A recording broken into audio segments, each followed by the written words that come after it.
안녕하세요. 승호회차의 성형외과 전문의 최승호입니다. 코 모양을 개선하는 방법에는 여러 가지가 있는데요. 오늘은 코 대표 시술 3가지, 필러, 실리프팅, 수술의 장단점을 비교해보는 시간을 가져보겠습니다. 코는 수술적으로 또는 비수술적 2가지 방법으로 모양이나 높이를 개선할 수 있는데요. 비수술적 방법으로는 많이들 아시는 코필러와 코에 실을 넣어서 리프팅 시켜주는 실리프팅 시술인 하이코가 있습니다. 수술은 모두 아시다시피 보형물이나 자가 조직을 사용하거나 결골 같은 수술을 해서 하는 방식으로 시술보다는 큰 작업이 필요한 과정이라고 볼 수가 있습니다. 코필러는 예전에는 여러 종류가 있었다고 하는데요. 요즘에는 거의 다 99% 이상 히알루론산 필러를 사용하죠. 히알루론산 필러의 장점은 녹일 수 있고 비교적 안전하다는 특징이 있는데요.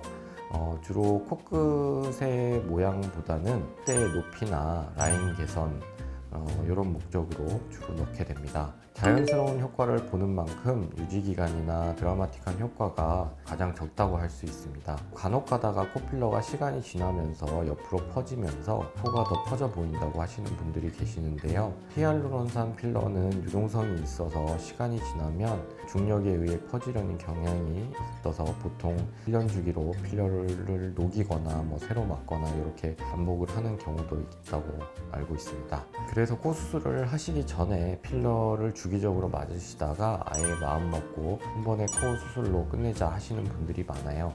그런 경우에 완전 처음 코 수술을 하시는 분들과는 다르게 필러를 녹이고 긁어내는 과정이 필요할 수도 있기 때문에 저는 차라리 한 번에 처음부터 수술을 하시기를 권하는 편이기는 합니다. 하이코는 두꺼운 실을 코끝과 콧대에 삼각형 텐트 모양으로 삽입을 해서 오똑하게 만들어주는 실리프팅인데요. 보통 하이코라고 하고 필러하고 같이 병행을 하는 경우가 많습니다. 수술에 비해서 붓기도 적고 비용도 저렴하고 동반되는 부작용 걱정도 적은 편이어서, 그리고 또 즉각적으로 효과를 보면서 일상생활도 바로 가능하다는 장점이 있습니다. 말만 들으면 수술 안 하고 하이코만 해도 충분할 것 같은데 사실 하이코 시술은 현재 그렇게 인기 있는 시술은 아닙니다. 왜냐하면 치명적인 단점이 있기 때문인데요. 실리프팅의 실은 얇은데 코 조직은 단단하고 두껍잖아요. 그래서 코 조직을 충분히 튼튼하게 고정시켜 줄 수 있을 만한 두껍고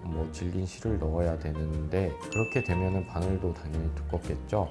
근데 코 밑에 구멍을 뚫는데 이 구멍이 안 아물고 계속 뚫린 상태면 부작용이 있는 경우도 간혹 있고요. 재생 속도가 느리거나 다른 이유로 코가 막히지 않으면 상처 부위로 염증이 생길 수도 있고, 코 안에서 실이 좀 튀어나온다거나 이런 이물질 반응도 있을 수가 있습니다. 그리고 실이 두껍기 때문에 시간이 지나면서 코를 만지고 이러면 코 안에서 실이 느슨하게 움직이기도 하고요. 겉으로 보기엔 멀쩡해 보이지만 안에서는 그 녹는 실이 녹아 없어진다고는 하지만 녹아 없어지면서 흉살 조직을 좀 만들게도 됩니다. 그리고 실리프팅을 한번 하면 수술처럼 영구적인 게 아니라 점점 유지력이 떨어져서 언젠가는 다시 재수술을 해야 하는데요. 첫 번째 시술했던 것보다는 아무래도 두 번째가 드라마틱한 효과를 기대하긴 힘드실 거고요. 결정적으로 하이코를 많이 하시는 경우에 조직 안에 흉살이 많이 생기기는 생기기 때문에 나중에 코 수술을 하거나 할 때 흉살도 조금 같이 제거를 해야 되는 문제도 있을 수가 있습니다.